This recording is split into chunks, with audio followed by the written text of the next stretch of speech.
The Golden State Warriors have to be one of the most dominant dynasties in NBA history, with their historic 73-9 record in the 2016 season, along with their addition of Kevin Durant in 2017. Their reign was unprecedented. One such dynasty that may compete with the likes of Golden State is the Han Dynasty in ancient China. With their elite lineup of Hall of Fame players, the Han Dynasty exercised complete control over the flat plains of China proper, uniting it for approximately 400 years from 202 BC to 220 AD. Now for today's detailed analysis, I will be deciding the winner based on various categories. Let's start with military dominance. With every great dynasty, it needs to have clear dominance over its subordinates. Both of these dynasties displayed this throughout their tenure quite effectively. The Warriors reached the finals 5 times in a row from 2014 to 2019. If we were to collate their record over their entire reign, they went 429 to 200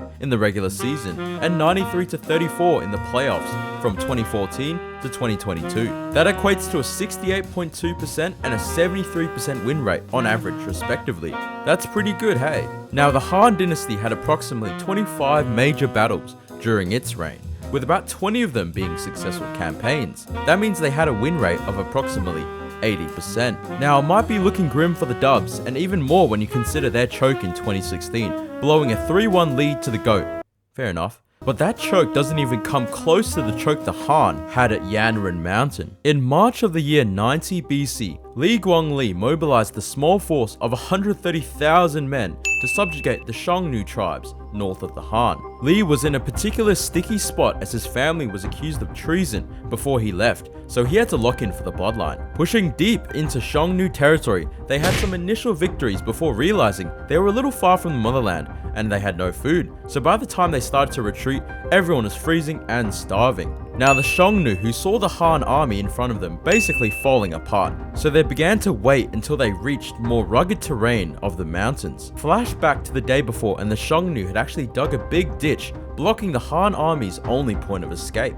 So with that, Li and 130,000 men were clapped badly.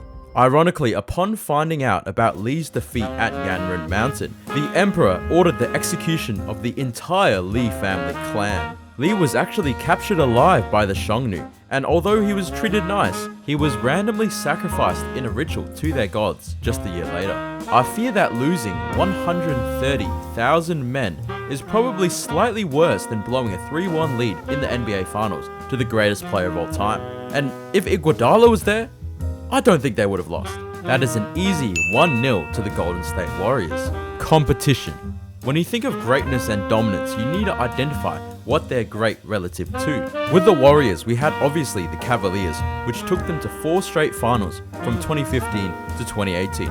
Ignoring 2016 for reasons aforementioned, they did school LeBron and the Cavs 3 out of 4 times. Now, when we go back in the day to the Han Dynasty, the only other empire in the world that could even rival or best the power and influence of the Han was the literal Roman Empire across the world. Other than trading along the Silk Road, these two great empires were in completely different conferences and therefore did not get the chance to even compete. The Han did tussle with regional empires like the Xiongnu Empire, with the Han coming out on top most of the time, except that one time I literally just mentioned.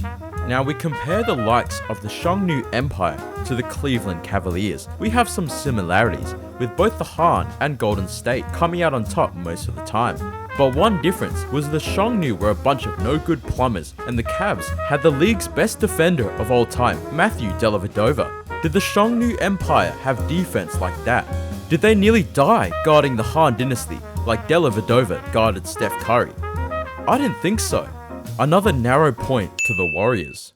Influence to history. Both the Han Dynasty and the Golden State Warriors have made grand impacts on the trajectory of world history. With the birth of the Splash Brothers, the game shifted towards the 3-ball, changing the entire league as we know it. Now, what did the Han even do? Firstly, they invented literal paper, started the Silk Road connecting Eurasian trade through the Hexi Corridor, laid the foundation for Confucian bureaucratic models used for thousands of years, nearly invented the steam engine 2,000 years too early, probably nearly landed men on the moon. Now when you compare it to what the Warriors have done for the world, with shifting the league towards the 3-point line and winning some rings and stuff, the Han wins this round but only slightly. Had Golden State won in 2016, then it would easily go to the Dubs.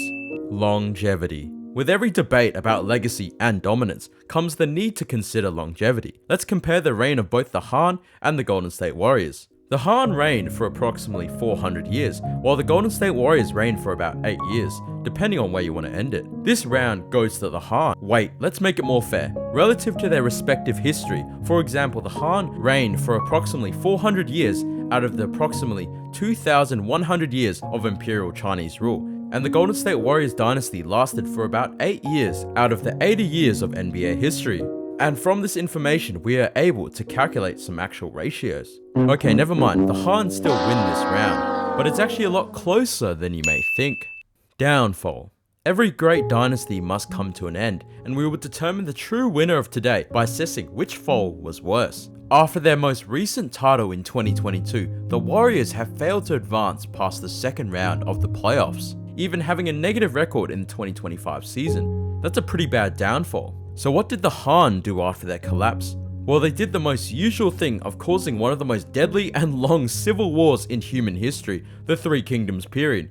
Literally, more people died in the mess of the Han Dynasty than in World War I. An estimated 13 to 17% of the entire human population, not just China, we're talking the entire globe, died.